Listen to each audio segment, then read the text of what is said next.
এই তুই কেমন মুখ ভাঙাছিস? এই তুই কেমন মুখ ভাঙাচ্ছিস?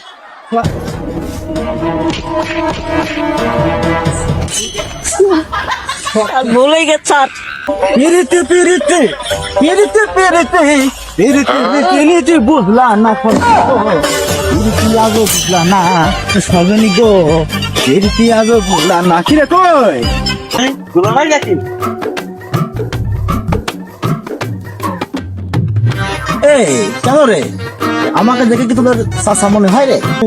ব্যঞ্জনের প্যাকেটটা দে। ব্যঞ্জন নাকি? একটা ব্যঞ্জন আছে এর মধ্যে? এখানে কি কেউ আছে লোকজনের মধ্যে? আপনি বলবেন ব্যঞ্জন দেন, আপনি কি ব্যঞ্জন দেন? আপনি তো এখন ডাকবে। এই এই যে এই গ্রামে ঢুকি, হ্যাঁ, আর এই গ্রামে কিন্তু সাবধানে কাজ করতে হবে। এইটা আমার শ্বশুর বাড়ির এলাকা তো, আর কেউ যেন বুঝতে না পারে যে আমি দেশে থাকি। সবাই যেন বুঝতে পারে আমি ইটালি থেকে সবে মাত্র আইসি, পাশে 5টা ভিসা আছে, ঠিক আছে? আপনি যে এই গ্রামের জামাই, আপনি যে কেরাম জামাই, এটা জানে? আরে জানে জানে যে জামাই ইটালি থাকে, এটা জানে। আপনি তো ইতালি থাকে নাম করে তো মক্কল ধরে বেড়ান। যাই হোক, মক্কল ধরে না যাই করেন, এবার আমার বেতনটা দিয়ে দিন স্যার। আমি বিরাট অভাবী একজন ছেলে, আপনার পেটে শুচ্ছি, বুঝে বেড়াচ্ছি। একটা যদি বেতনই না দেন, কেরাম মতন নাই, চলেন ভালো মতো একটা মক্কেল বলি, বেতনটা আমার দিন স্যার। আপনি মানুষের কাছে 2 লাখ 5 লাখ 7 লাখ যদি এতগুলা টাকা নেন, টাকা গুলা নিয়ে বলেন যে বিদেশ যাবে বিদেশ যাবে, বিদেশ টুকানা দেন তো, কারণ আমি ঢাকা পর্যন্ত যাইতে দেখলাম না স্যার। এইগুলা কি নিয়ে কি করেন আপনি? কি দালাল?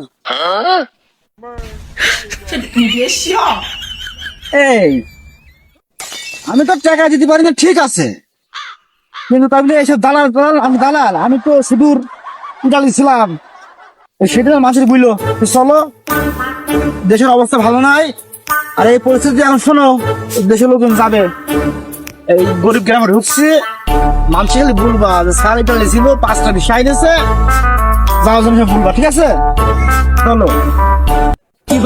পেরেতে পেরেতে পেরেতে পেরেতে পেরেতে পেরেতে বুঝলা না পেরেতে আগে বুঝলা না সজনী গো পেরেতে আগে বুঝলা না কি রে কই? হেই সামনে হাত দেন না স্যার। আর দেখেন আপনার গান শুনে সামনে জনসমুদ্র ঢল, কত মানুষ, আপনি গেলি ভিড়ে আটকে যাবেন স্যার। কই? Oh, no, no, no, no.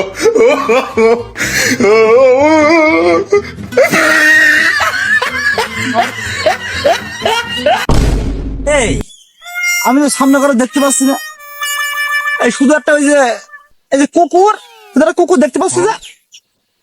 এগুলাই তো আপনার হইলো সমর্থক। গরু, কুকুর, হাঁস, মুরগি, ওই যে পাখি স্যার, ওই যে পাখি। ফাঁসলাম করলে কিন্তু এই মাসের বেতনে পাবি না তুই। ভাবে হাঁটো, ভাবে হাঁটো।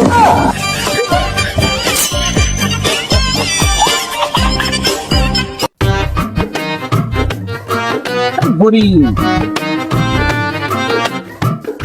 আরে দুলাভাই নাকি?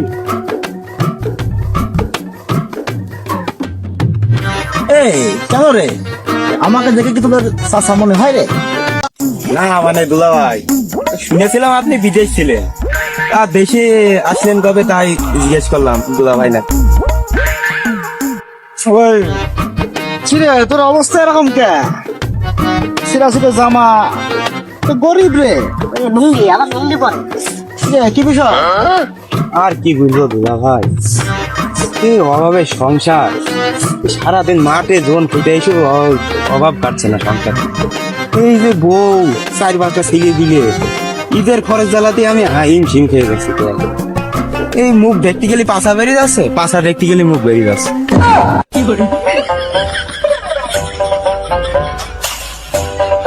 হ্যাঁ, আপনি থাকতে আপনার সারাদের সব পাশা বেরিয়ে যাচ্ছে। আপনি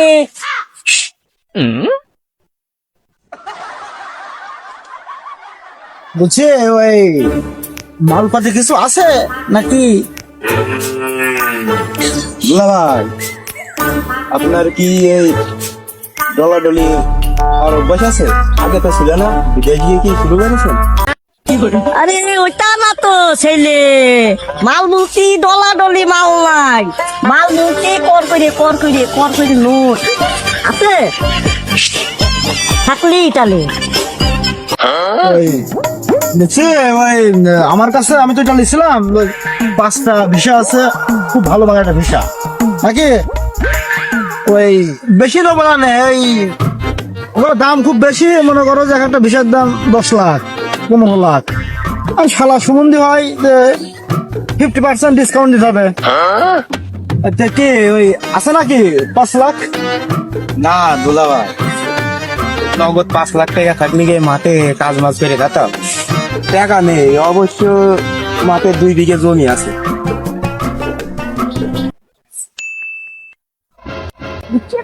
বুকে দাও আর টেনশন করো না, একবার যদি ইতালি ডাকি পারো, বুঝতে পেরেছো, তাহলে তোমার আর টেনশন করা লাগবে না। তখন ওই ঘুরে এসে ওরকম 4-5টা বউ, ওরকম 5-6টা ছেলে পিলে নিয়ে, বুঝেছো, তোমার আর টেনশন করা লাগবে না। ওরকম 2-4 বিঘে জমি কিনে, বুঝতে পেরেছো, আর টেনশন করো না, লিখিয়ে দাও।